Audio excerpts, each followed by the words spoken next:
Vamos a hablar a esta hora, Renzo, con Ana Reategui, economista docente de SAN, que ya está conectada con nosotros a través del Skype. ¿Cómo está, doctora Reategui? Buenos días. ¿Qué tal? Buenos días, un gusto saludarlos. Este panorama de convulsión política, ¿no?, donde vemos todos los días que se solicitan anulación de mesas electorales, que no tengamos todavía un presidente electo, ¿cuánto afecta todo esto al plano y al tema económico? Yo diría que son dos cosas que hay que separar, ¿no? Una cosa es la parte, efectivamente, que usted ha dicho, del no tener definido al presidente, presidenta, ¿no es cierto?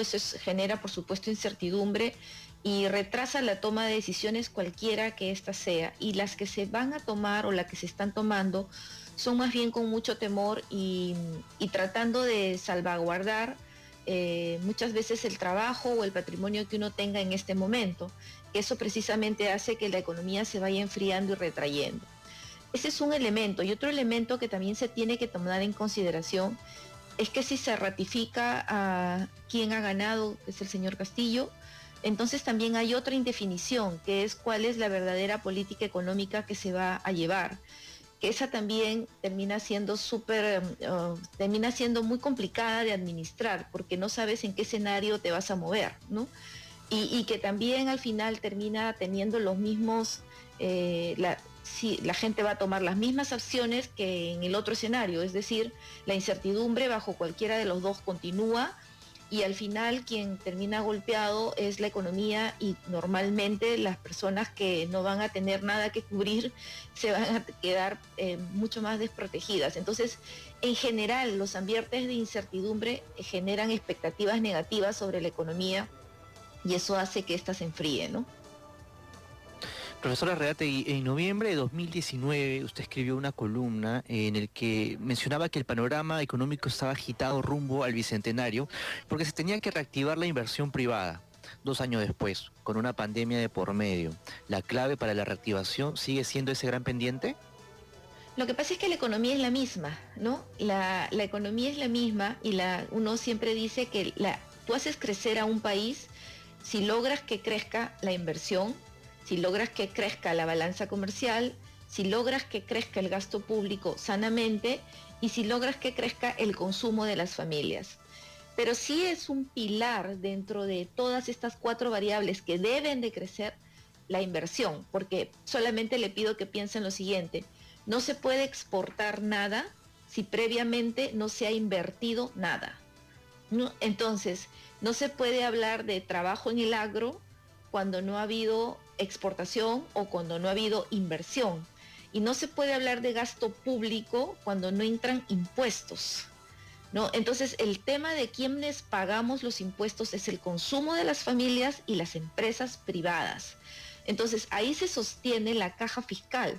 Entonces, cuando toda la inversión empieza a ralentizarse, en realidad todas las demás variables comienzan a sufrir. Yo no digo que no pueda haber incremento de gasto público y debería de haberlo sanamente, pero es un gasto público que no tiene una larga vida porque detrás de ello necesita el pago de los impuestos y los impuestos los pagan los agentes privados, ya sea usted a través de su sueldo, me imagino, paga sus impuestos, yo pago mis impuestos y obviamente también las empresas privadas que tienen utilidades pagan el impuesto a la renta, ¿no? Y el IGB cuando les corresponde. Sí, volviendo un poquito al plano político, decía que hay incertidumbre por cuál es el plan de gobierno finalmente del candidato Pedro Castillo, pero la incorporación del economista Pedro Franque, que para algunos, digamos, es un economista de izquierda un poco más, digamos, no sé si llamarlo Moderada. progresista o moderada, correcto, digamos, ¿podría aliviar un poco este clima de incertidumbre? ¿Lo considera así? Bueno, sí, es mejor que lo que se había propuesto inicialmente desde mi punto de vista. Por supuesto, cada quien tiene su opinión, ¿no es cierto? Y todas son respetables. Desde mi punto de vista, ayuda, claro que ayuda, para poder tener un panorama un poco más claro. Como yo siempre le digo, no sé si usted ha tenido la oportunidad de manejar a Lima, Huaral y pasar por la variante Pasamayo, ¿no? Y todo está gris, todo está opaco y no se puede ver. Entonces la neblina nos opaca la visión. Estamos en este momento así, con mucha neblina delante de nosotros y no nos permite ver más de 4 metros por delante, y eso hace que nuestras decisiones sean de 4 meses por delante, o te inventes un futuro y bajo un esquema de inventarte un futuro tomas decisiones de largo plazo que de repente no son las adecuadas. Entonces, cualquier cosa que calme las expectativas que nosotros tenemos, que nos diga que las cosas, si va a haber cambios, estos no van a ser traumáticos, ¿no es cierto?, nos ayudará a que nosotros podamos planificar mejor nuestra vida laboral y nuestra vida empresarial, si es que la tuviéramos, y nuestra vida personal también. Entonces, sí, por supuesto que ayuda. El problema que tenemos ahora es que todavía se dice una cosa y luego se dice otra, ¿no? Entonces, esos rumbos, esos cambios tan fuertes que suceden en cuestión de horas, son los que nos generan mucha más inestabilidad, y por supuesto, ante esta inestabilidad te vas a poner en el peor escenario y vas a tomar decisiones drásticas sobre tu propio futuro, ¿no? Profesora Reategui, los especialistas que hemos entrevistado en el informativo sostienen que para brindar tranquilidad a las inversiones hay que recurrir a gestos. ¿Qué debería hacer Pedro Castillo en todo caso de ser elegido presidente electo? Le pregunto por él, porque es el que propone las modificaciones al modelo. Por supuesto, cada quien puede, yo le pongo un ejemplo, ¿no? Cuando gana el presidente García en el 2006, si la memoria no me falla, los jóvenes, los que hoy día, por ejemplo, recuerdan a Fujimori, éramos de repente los jóvenes que recordábamos a Alan García claramente en su primer gobierno, ¿no? Es como estamos volviendo a vivir la misma película. Entonces, y una de las cosas que se le criticaban al presidente era los procesos hiperinflacionarios, la pérdida del poder adquisitivo y el terror a nuevamente el control que él iba a tener sobre la banca, sobre el Banco Central de Reserva concretamente, y sobre todas las cosas que no se debieron haber hecho en los 80s. Entonces, un gesto que el presidente tuvo fue, ok, ustedes tienen miedo de que yo me voy a entrometer con la política monetaria, ¿no? La política monetaria no está en manos del presidente de la República, está en manos del Banco Central de Reserva. Y entonces nombró a Julio Velarde, ¿no? Lo mismo pasa con Ollanta Humala, cuando todo el mundo le dice chavista, lo que hace es ratificar, y con eso baja la tensión. Con el presidente Toledo, yo recuerdo que su primer gesto fue nombrar un primer ministro que le dio mucha calma, ¿no? Que era un presidente conectado, que era un funcionario conectado con el mundo internacional, que podía abrir nuevamente las puertas hacia la banca internacional y poder acceder a créditos. Entonces son gestos que le van diciendo a los ciudadanos cuál va a ser el perfil que uno va a seguir por delante. Por supuesto, lo que hace uno no lo tiene que hacer lo otro, solamente los estoy poniendo como ejemplos, ¿no?, de lo que significa hacer estos gestos cuando obviamente haya terminado el conteo, cuando todos estén tranquilos, ambos lados, sobre que cada voto fue contabilizado, no lo sé, y que todo eso quede claro para tener credibilidad, y luego él tenga esos gestos con el mundo empresarial y con los ciudadanos, porque a veces solamente se piensa en la prensa, la prensa solamente piensa en las empresas, pero yo les invito también a reflexionar sobre lo que cada uno de nosotros está pensando, que somos ciudadanos de a pie, y las acciones que estamos tomando para cuidarnos de un futuro que en este momento es bastante incierto, ¿no? Correcto. Se pueden dar gestos, pero no se pueden dejar de lado las propuestas, profesora Reategui. Y una de las propuestas bandera que ha llevado Perú Libre y el candidato Castillo, al menos durante la primera vuelta, fue el tema del cambio de la Constitución a través de una asamblea constituyente. De darse esta propuesta, este proyecto y de prosperar, afectaría mucho más, porque ya estamos hablando de un cambio de modelo a través de la Constitución. Claro, porque no vas a saber qué constitución va a salir, ¿no?